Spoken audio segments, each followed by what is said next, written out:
Good evening from New York. I'm Chris Hayes. Wednesday. It's Wednesday, which must be Donald Trump's favorite day of the work week because his New York criminal trial for election interference is not in session, not on Wednesdays. So on Wednesdays, he does not have to sit in a courtroom for 8 hours where he must be quiet and cannot control what happens. And on Wednesdays, he does not have to listen as his lawyers and the judge read into the record the various nasty things that people say about him out in the real world. Because that's exactly what happened in Judge Juan Merchan's Manhattan courtroom yesterday. Now, again, for any American, I think, other than Trump himself, like negative talk about Donald Trump posts on social media is the most mundane thing imaginable. The fact of the matter is he's polarizing and he is unpopular. Those two things are true about him. More people dislike him than like him by a margin of nearly 12%, though that's been higher in the past. It's nothing new. And again, both in 2016 and 2020, Donald Trump lost the popular vote in this big, great, complicated country of ours by a significant margin, by 2.8 million votes in 2016, by 7 million votes in 2020. Neither election was that close, to be totally honest.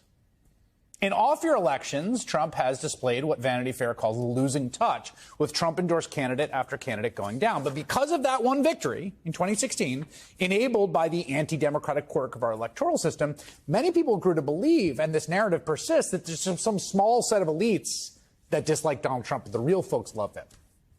And that perception just kind of exploded in a place where the realest of real people congregate. Where else can you find a cross-section of everyone registered to vote, holding a driver's license or paying income tax in a particular region than in a jury room in a courthouse? This week in Manhattan criminal court, hundreds of real people reported for jury duty, as is their constitutional civic privilege and duty, where many of them were considered for the very first trial of an ex-president.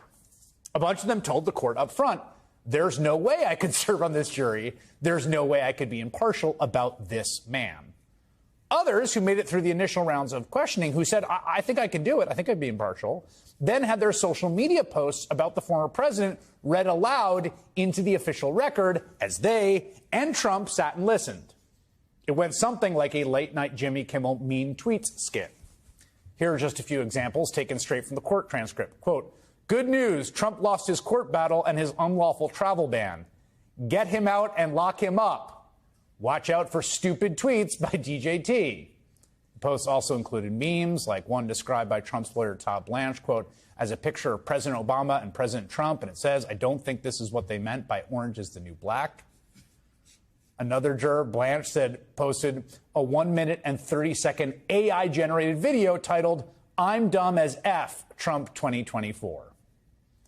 Of course, there were some people in the jury pool who appeared to support Donald Trump, too, like the man who told the judge that he, quote, would love to serve for New York and one of our great presidents.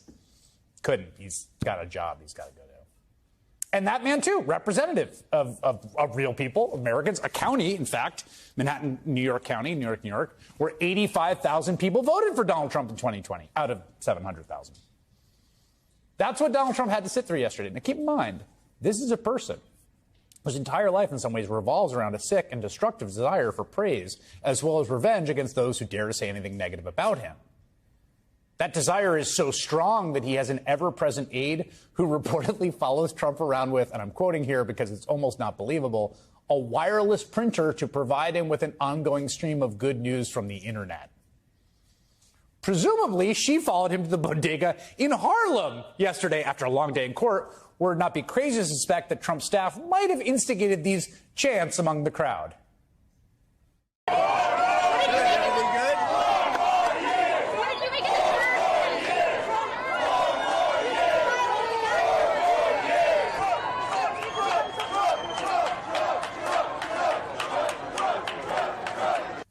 Yes, Harlem Bodega is infamous for the spontaneous Trump crowds that break out into 4 more year chants.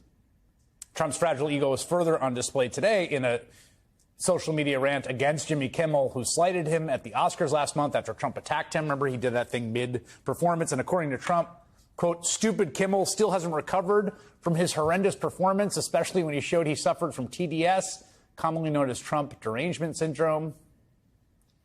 He then went on to confuse Jimmy Kimmel with Al Pacino for like 4 more paragraphs in that post, which was... Now, anyone will tell you, and I'll be the first to admit, of course, Manhattan is not exactly representative of all America.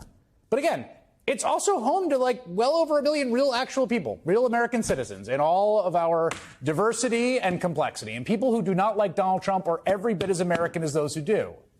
In fact, and again, obvious point but understated, they are the majority, as the first 2 days of the first ever criminal trial of a former president has reminded us. On Tuesday, the Supreme Court heard oral arguments in an appeal from a former Pennsylvania police officer named Joseph Fisher, who was charged with multiple crimes for shoving his way into the Capitol on January 6th. You can see him there doing just that in a blue ball cap. He was charged with obstruction of an official proceeding, which in this case, of course, is the congressional certification of the 2020 election. Hundreds of others have been charged or convicted of that as well. And he wants that felony charge dismissed. And the conservative majority of justices sounded skeptical of the charge and sympathetic to Fisher's argument that obstruction law should only apply to evidence tampering and not, say, a congressional proceeding to certify an election. Here's the thing. Hundreds of accused and convicted insurrectionists have been charged with this particular obstruction charge, and so was Donald Trump. And the court appeared to hold, in oral arguments yesterday, a sudden concern about the First Amendment right to peaceably assemble, the possible use of this statutory charge by the government to overreach and criminalize it, which itself would be a perfectly legitimate concern if it weren't for the fact that on Monday, the day before those very same oral arguments, the same Supreme Court once again acted by not acting and allowed a lower court ruling to stand that would effectively make it legally impossible to organize protests in 3 states, particularly Black Lives Matter protests. In that case, a Louisiana police officer was injured by a protester, and he sued the man who he said organized the protest. And a federal court of appeals found that an organizer could basically be sued into ruination if a single protester commits an illegal act. The man who police say organized the protest in question was DeRay McKesson. And DeRay McKesson, whose name is on that suit, civil rights organizer, Black Lives Matter activist, also host of the podcast Pod Save the People, joins me now. It's good to have you here. It's good to be here. So I just want to sort of walk people through this. This was a protest in Baton Rouge, I believe, right, in 2016? After the killing of Alton Sterling. And you were, I imagine, one of a bunch of people that were organizing protests, right? I wasn't organizing it. I was just out there supporting people. I was tweeting about it, getting people to come in terms of Twitter, but I was not one of the organizers. We've repeatedly said this in all of the legal documents. You're just like a person who was protesting. I was out there supporting the protests, and I was actually arrested pretty quickly. It was the photo that you had up. Yeah. So I was in jail for 17 hours. So I was as shocked as anybody to get charged with this, but I was actually sued by 5 police officers. We got them all dismissed, including this one.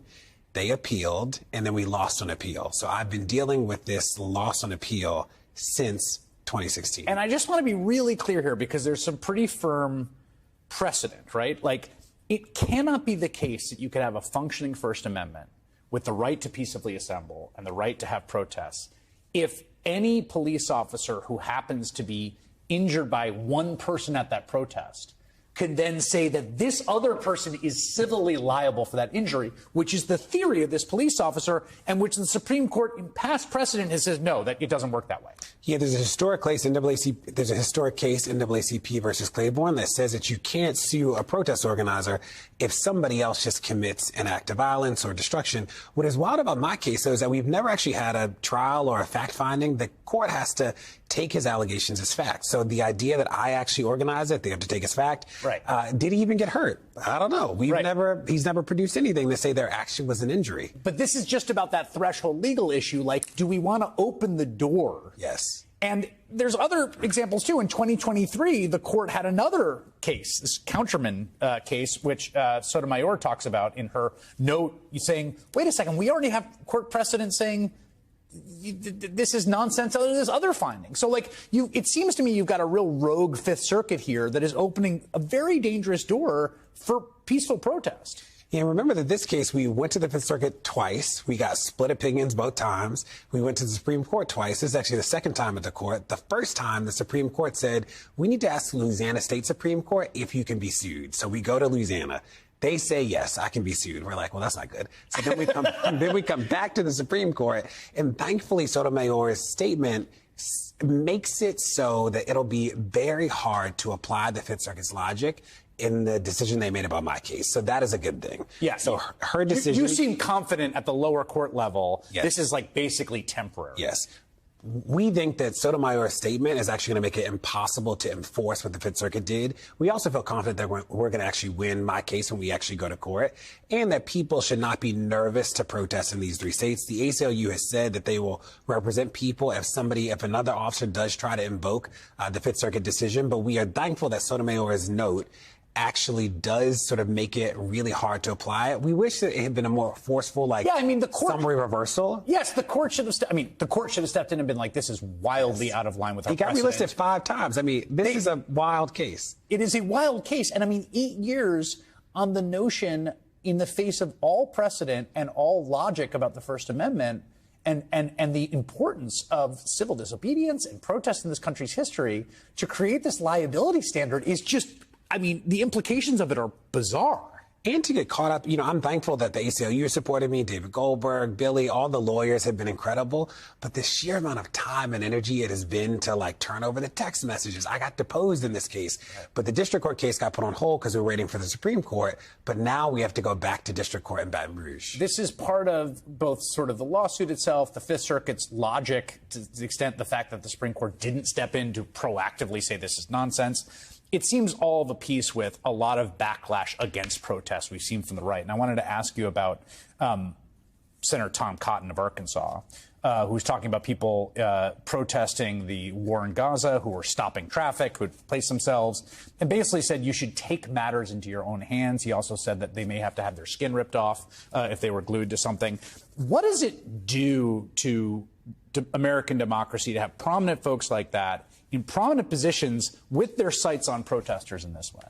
Yeah, I think their intent is to have a chilling effect so people won't go to the street. The good news is that there's a long history of civil disobedience in this country, that the civil rights movement, I think about 2014, it's going to be 10 years since the protests in Ferguson that birthed a movement and a generation of people coming to the streets. And I don't think that's going to stop. I think that we see with the protests around Gaza, the protests around abortion, that people are continuing, are not scared because of senators like Cotton making wild statements. And, if I said something like that, I would have another court case against me. And that would be very quick. You're right. You are absolutely right. If they could find you saying take matters in your own hands, oh, my God, you would be in a lot of trouble. Deray McKesson, it's really good to have you here. Good to be here. Hey everyone, MSNBC has a new and improved app. You'll get real-time alerts and analysis, live blogs, in-depth essays, video highlights, and the best 2024 election coverage. Download the new MSNBC app. Here's how to do it. You tap on the App Store on your phone. You hit search on the bottom right corner. You type in MSNBC. You click on the MSNBC app. You click on Get or the cloud icon and enjoy it.